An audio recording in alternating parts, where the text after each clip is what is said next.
Hello अस्सलाम वालेकुम दोस्तों, मेरा नाम मोहम्मद बाबर है और पीएचपी की इस क्लास में मैं आप लोगों को बताऊंगा कि हम किस तरीके से रिटर्न स्टेटमेंट के साथ एक फंक्शन को बना सकते हैं और उसको किस तरीके से कॉल कर सकते हैं और उसका क्या फ़ायदा है। तो सबसे पहले तो मैं यहाँ पर आकर अपना एक फ़ंक्शन क्रिएट करता हूँ और फंक्शन का नाम हम रख लेते हैं कुछ भी वैल्यू, और इस फंक्शन को मैं यहाँ पर बना देते हैं। और इस वैल्यू जो मैंने फंक्शन क्रिएट किया है इसके अंदर मैं कोई भी वैल्यू दे सकता हूँ। लेट्स सपोज मैं उसको रिटर्न इको करवाता हूँ, ठीक है, इको टू को, ठीक है। अब इसका और दूसरी वैल्यू का फ़ायदा क्या है या नुकसान क्या है, अब रिटर्न और इको के अंदर डिफरेंस क्या है।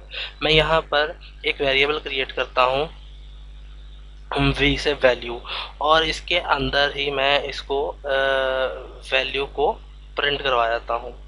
ये मैंने क्या किया कि जो मैं आपको इसका सिंपल वे दिखाता हूँ कि मैंने यहाँ पे एक फंक्शन क्रिएट किया और उसको इस फंक्शन को यहाँ पर कॉल करवा दी। इसको मैं प्रीव्यू आपको चेक करवा देता हूँ। तो टू यहाँ पर आ गया। मैं इसका थोड़ा सा जूम इन कर देता हूँ, तो यहाँ पर हमारे पास प्रीव्यू आ गया है। अब एक और चीज़ है कि अगर मैं इसी वैल्यू को एक वेरिएबल में स्टोर करवा देता हूँ वी में, ठीक है, और यहाँ पर रिफ्रेश करता हूँ तो यहाँ पर अगेन ये वैल्यू आ रही है। अब एक चीज़ ये है कि मैं यहाँ पर इको करता हूँ $v+1, ठीक है। मैं चाहता हूँ कि $v की वैल्यू है 2 और इसमें एक ऐड कर दें तो इसकी वैल्यू हो जाए 3। तो यहाँ पे जब मैं रिफ्रेश करूँगा तो ये 21 हो गई। 21 क्यों ही कि इसने यहाँ पे जब हम इको करते हैं तो ये स्ट्रिंग वैल्यू इसको यूज़ करता है।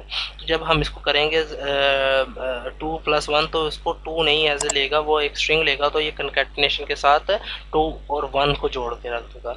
अगर हम इको की जगह पर रिटर्न को यूज़ करेंगे तो अब क्या होगा कि अब ये जो है इसको एज ए स्ट्रिंग देगा, और जब हम इसको वैल्यू को यहाँ पे प्रिंट करवाएंगे और उसको मैं वी में स्टोर कर देता हूँ और उस वी को मैं यहाँ पर शो करके उसमें +1 करता हूँ, और जब मैं इसको रिफ़्रेश करता हूँ यहाँ पर तो ये 3 हो जाएगा। अब हम इस वी को किसी भी तरीके से यूज़ कर सकते हैं। मैं इसके अंदर 19 ऐड कर सकता हूँ, जो भी आपका फंक्शन है उसके अंदर अब 19 + 2 जो है वो 21 बनता है। इसी तरीके से आप इसमें +2 गेन कर दें तो 23 हो जाएगा।